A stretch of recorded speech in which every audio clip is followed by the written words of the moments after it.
Hello there, everyone. Patricia Hayes here. How are you today? I hope all is going well with you today.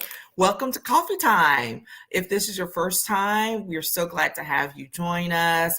Again, my name is Patricia Hayes. I am an executive advisor, empowerment coach, and authentic networking strategist.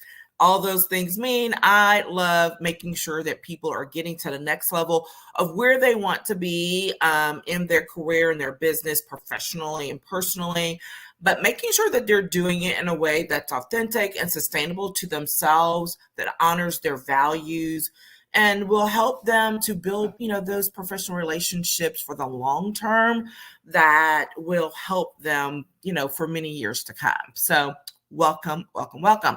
We are talking about creative networking right now.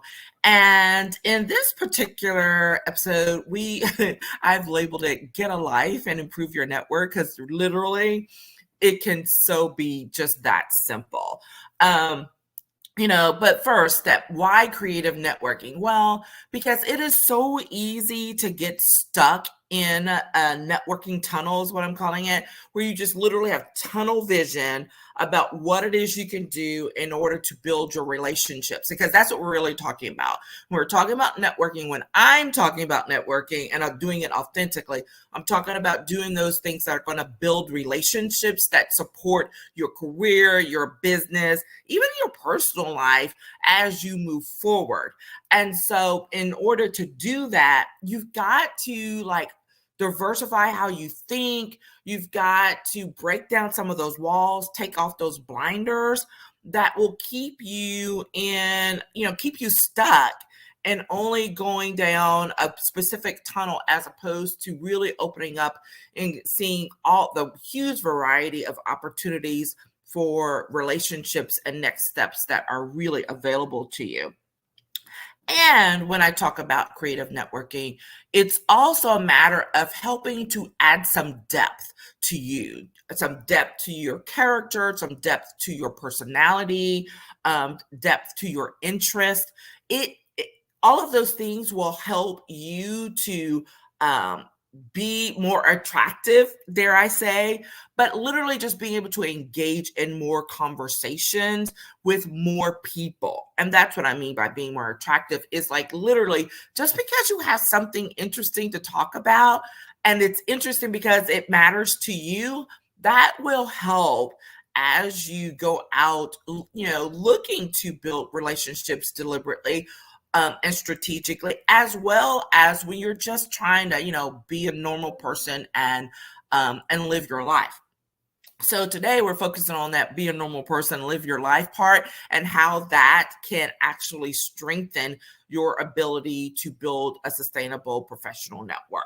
And so my first step, I've got to say this, because before you get all caught up in your head and all of the things, is that in order to quote get a life, you first must get to know yourself.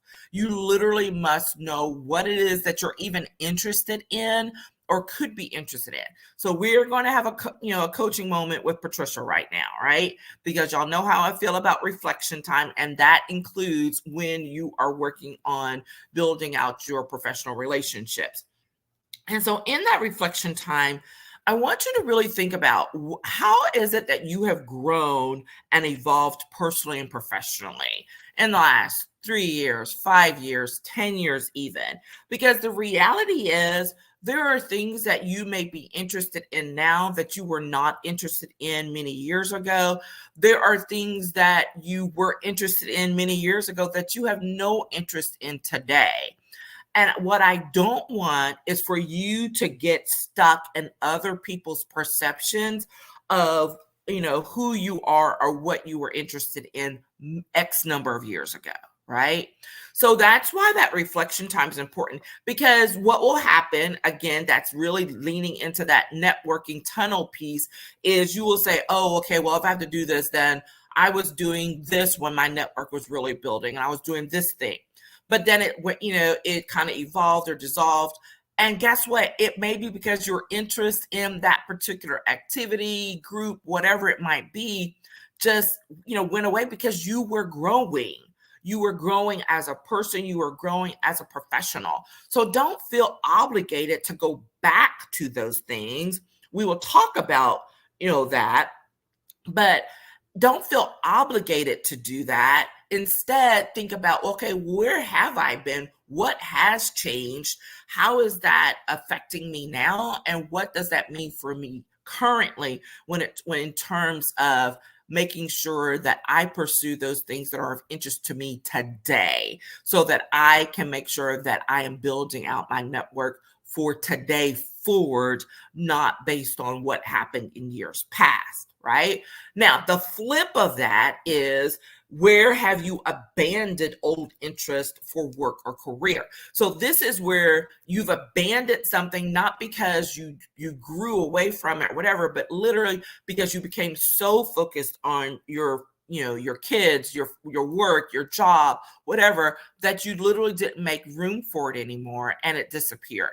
I own up to it, right? I've literally been in that rediscovery mode in recent months. If you followed any of my content, you'll know part of that is because I have done the work from The Artist Way, a fantastic book. I don't have it here beside me, but a fantastic book that literally took me on this 12-month excursion back into things that I know that I've been interested in for a long time, or acknowledging those things moving forward.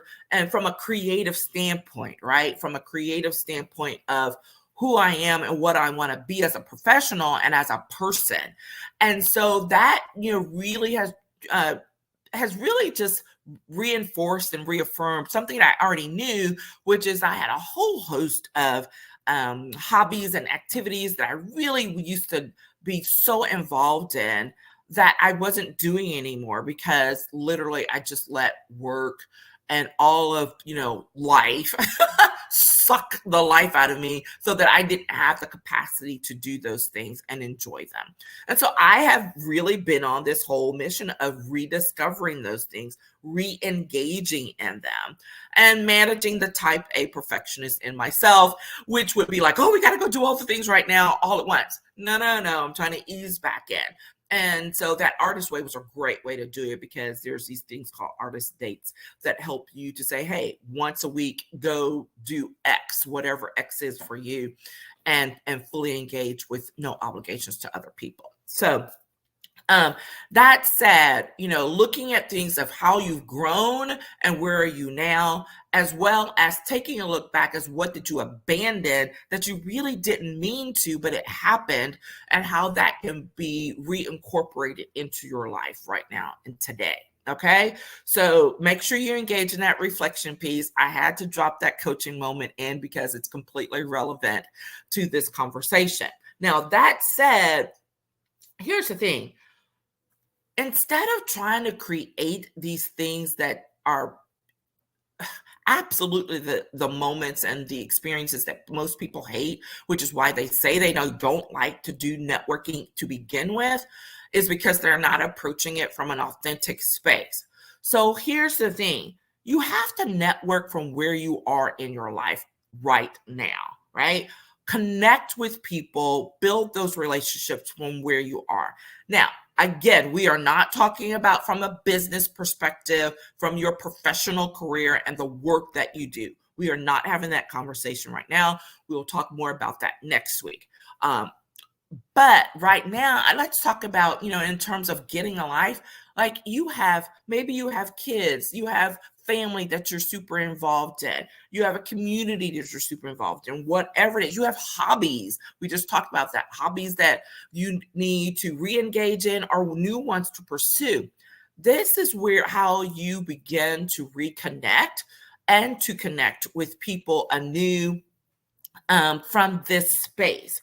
So I know for me, for many, many years, once I had kids and, my family developed, I spent a lot of time with it. Even while I was going, all in on my professional career, I was very engaged with my kids because that means a lot to me. And so when I tell you I spent more than my fair share of time at the dance studio with my daughter, who's a dancer since age 5, I spent more than my share of time at the dance studio 3, 4, 5 nights a week.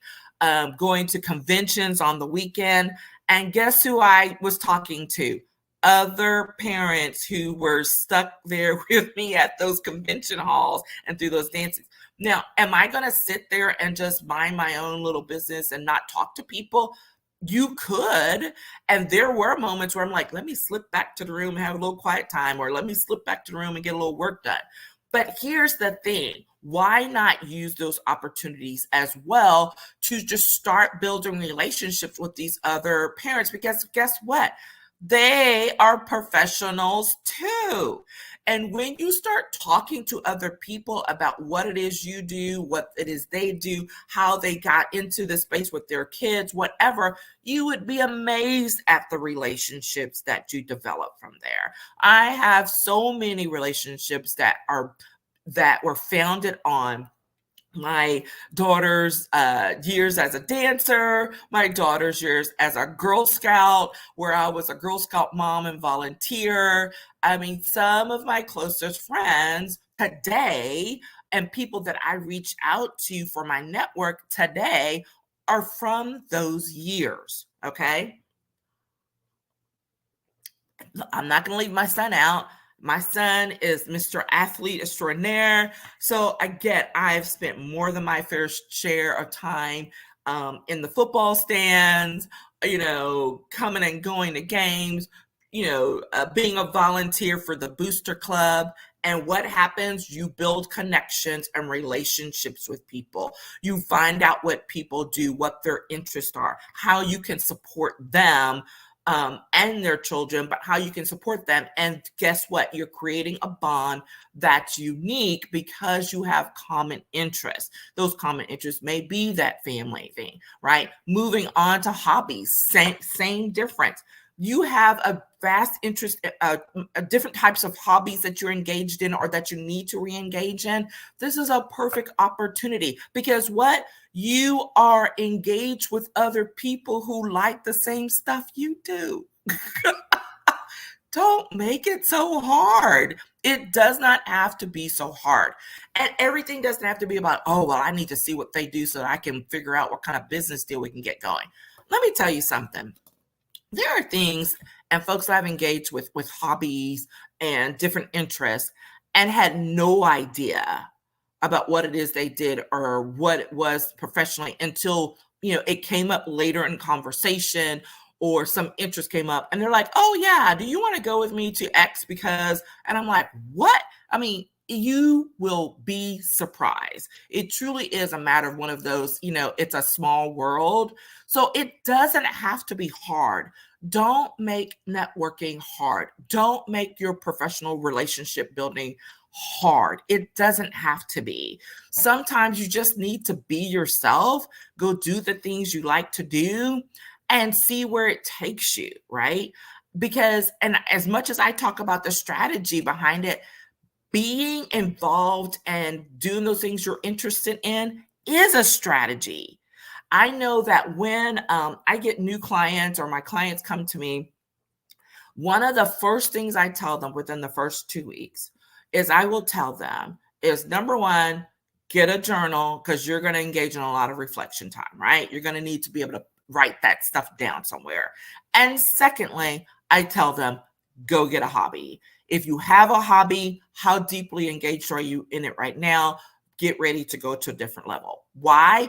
Because the work we're about to do is going to get pretty intense more than likely, and you need an outlet.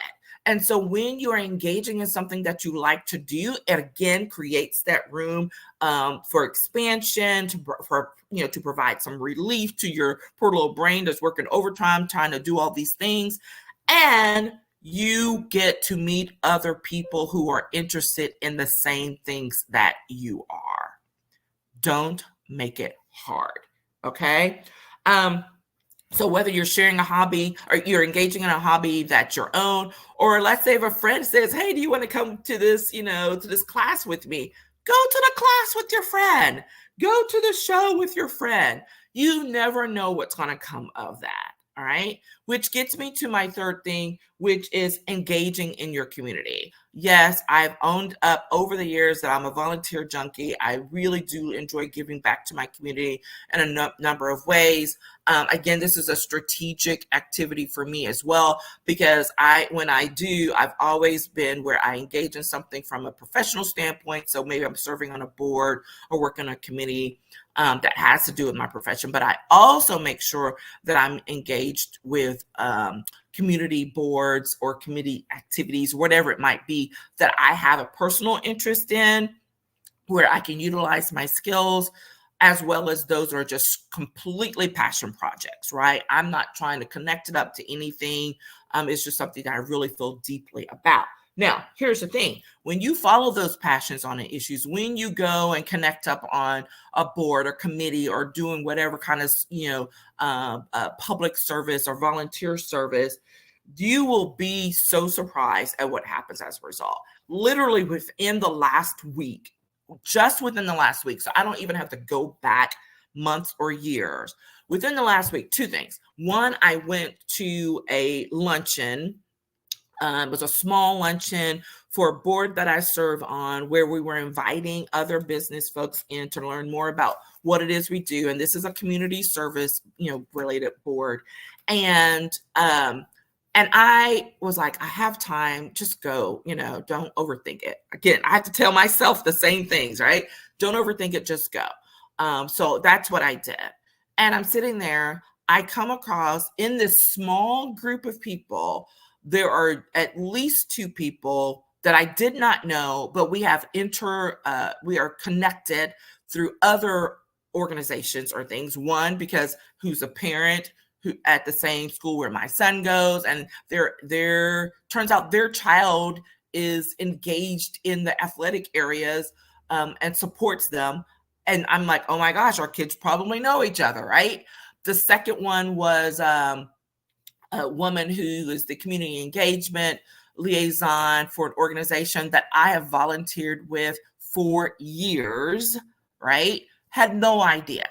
And even after that, on the board that I came to represent and be a part of, one of the other board members that was present was like, hey, we need to talk about doing some strategic planning, and I'd love to, have a conversation with you about this. Didn't go there for that, didn't expect it, but just by showing up, saying what I did, what my interests were, and then being present, created those opportunities, right? Second situation, this past weekend, again, for a different board that I'm on, we had tickets to a event in the community. So I decided, hey, I want to go, because I'm like, I love a good, fine arts performance. And so I went to, it was a great show. I go, I see tons of people that I know from my years of service in the community, some of whom I had not seen in a while. And so it was great to connect up with them. And I ran into one of my old clients. I'm like, hey, how's it going? She's like, yeah, we need to talk. Let's reconnect like immediately. And there I am reconnecting with an old client. I didn't go there for that. It happened though, because I put myself out there to go show up, to be a part of my community. And there we are. So don't make it hard, people. It doesn't have to be hard. Make it easy on yourself. Set yourself up for success by having a plan, yes, and the plan being, hey, I'm going to re-engage in this hobby. Hey, I'm going to make sure that I try to support, somebody, where my kids are working or serving or whatever it might be. I'm going to go show up to this other event. I'm going to go be present and follow up. I know, broken record, that's me. Follow up. You would be amazed at what happens as a result. It does not have to be hard. So that's why I'm saying, be creative in your networking. With some of you say, it's not really that much. I'm like, it is when when you're getting outside of that box that people have tried to cram you into when it comes to saying, oh, if you're going to be successful networking, you got to do 1, 2, 3. Guess what? That may be true, but all of that doesn't have to be true all the time for everybody. Bottom line. All right. So get out of your own box, get out of the box that people are trying to put you in, go get a life and improve your professional relationships, improve your personal relationships, and watch how it comes back to you twofold in ways that are completely unexpected. Okay. There we are. Hope you enjoyed that. Let me know what you think. Would love to get some engage with you in comments, or you can shoot me a DM.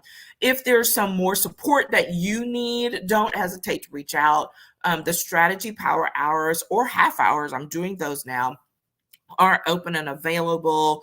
And I take them until they're full and then there's no more space. So you might want to check them out. If you need a little bit more time and want to get more strategic and specific about some things in your career, your business, for next steps, then let's consider some VIP time, whether that's an intensive of a couple of hours or maybe you need a half day or more.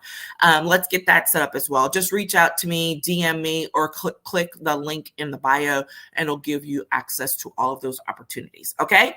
Take care, and I will talk with you all again soon. Bye-bye.